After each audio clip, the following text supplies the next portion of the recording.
Mangangkong gyud ang atong mga kaigsuunang Katoliko nga ang Katoliko kuno mao ang tinukod ni Kristo. Asa nag-ingon si Kristo sa Biblia o asa nag-ingon ang Biblia, asa nag-ingon ang mga apostoles nga ang Katoliko mao ang gitukod ni Kristo. Naay panutihon nga nagkanayon ang butang gani nga bakak nya balik-balikon alang ni adtong mga tawo nga inosente ug wa masayod sa pagtuong Katoliko daw mahimo ning tinuod. So mao nang bisan pagkapila na nila balik-balikon kining argumento na ate responsibility nga magbalik-balik pod og pagtubag og pagpaklaro mahitungod ni ini nga isyu nganuman kay ato ang likayan nga ang mga inosenteng mga Katoliko mailad sa ilahang mga malamaton or mailad sa ilang mga gipangbuhat nga dili na mo'y subay sa kamatuoran nga ato ang nakatunan og ato ang gitawag og nadawat. So ang question niya asa do kuno mabasa sa Biblia nga ang simbahang Katoliko gitukod sa ato ang Ginoong Jesucristo. Actually kada nga question manggod nagikan na sa tawag ining baruganan or pagtulunan nga sula eskriptura buti pasabot kung dili mabasa sa Biblia dili tinuod. Wala nga ang argumento sa ato ang amigo nga wa nagpakita sa iyang nawong siguro basig maulaw or mahadlok siya nga mailahan siya nga ang iyang panabot dili subay sa pagtuo nga nakasulat sa balaan kasulatan mo nang wa niya gipakita ang iyang gitawag og naong. So iyang giadapt og iyang gidawat ang pagtulunan nga sula eskriptura mabitaw nga sa iyang pangutana Biblia lang.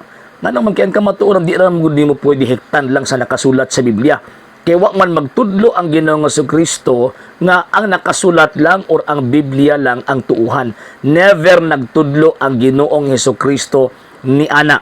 Ang gitudlo sa ato ang Ginoong Jesucristo, ingon pa niya, tudlo sila sa tanan nga akong gisugo ninyo. In St. John chapter 21, verse 24-25, dili ang tanan na sulat.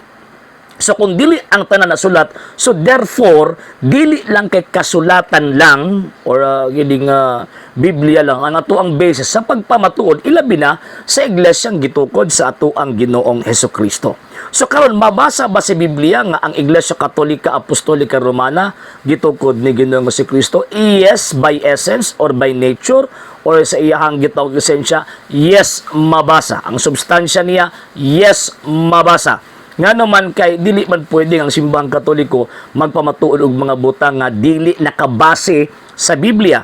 Unya ang pagbase nato sa Biblia naatay duha ka butang implicit and explicit basis sa nakasulat sa balaang kasulatan. So ang explicit basis kanang naa silang una-una nga letra por letra lang. Dili man kana lang kay kana ang ato ang ginasunod. Ang ato ang ginasunod natay explicit and implicit basis.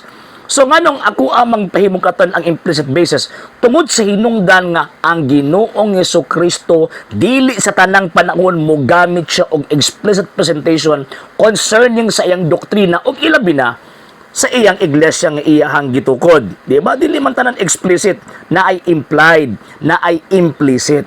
So sa dihang gitukod ni Kristo ang iglesia, ingon niya, I will build my church. So makita nato nga wa niya nganli ang maong iglesia kay kabalo siya nga daghang mga sulpot nga moanhi magpaila nga sila iyan ni Kristo niya dili di ay gitukod lag Amerikano o niya magpaila sila nga tinuod sila kay nagkuno nagabase kuno og balang kasulatan pero ang tinuod di ay ana gikan di ang ilang pundok sa Amerika or gitukod lang og tawo nga dili man luluwas. So mo na hinungdan nga wa nganli ni Ginoong Jesucristo ang iyang iglesia pero naay implied presentation ang Kristo mahitungod sa iyang iglesia. Ako ning always kinabalik-balik pag mo present ko in terms of the church. Number one na presentation kanang gingon ni Kristo my church. Buti pasabot kanang mong iglesia nagikan niya. Dili nagikan dito sa mga magtutukod from America or gawas sa gitawag og Jerusalem. Number two kanang gingon niya nga et forte en frenon prevalebant adversus iam. Even the gates of hell shall not prevail against it. So buti pasabot kanang maong gitawag og iglesia wala ni mawa kay iya may ni Kristo nga iglesia. So ang question karon asa naman na karon ng iglesia ha? Lingon sila nga kami man na ganang mga nimbuto lang sa 16th century. Dili mo pasar. Nga naman kay sa pagsulti ni Kristo na my church gisulti na sa iyang panahon og dili sa 16th century. Dili sa 17th, 18th, 19th and 20th century. No. Dili gisulti ni Kristo sa iyang panahon sa 1st century AD. Number 2 kanang gingon ni Kristo nga et forte en frenon prevalebant adversus iam nga wa kini mawala ning mong iglesia. So from the time gisulti ni Kristo nga even the gates of hell shall not prevail against it. Existido ka na mo iglesia from the 1st century until now. So, kay wa man nganli, pero naa siya implied presentation concerning sa simbahan unsaon kini gitawag og pag-ila. So karon, unsaon man nato na tawag ini nga unsaon man na gitawag og pag-ila. So ang ato ang syempre basis nga para tama ang ato ang gitawag og presentation kanang giingon sa bala ang kasulatan nga basahon ang kasaysayan. Ngano man kay pinaagi sa kasaysayan ang Dios usab magtudlo, di ba? O basahan gud ng Salmo, ang Dios magtudlo pinaagi sa kasaysayan. Ang kasaysayan nagsulti nga kanang giingon sa St. Matthew chapter 16 verse 18 refer kana sa simbahang Romano Katoliko. Yan. So buot ipasabot kanang giingon ni Kristo na my church mao na ang simbahang Katoliko.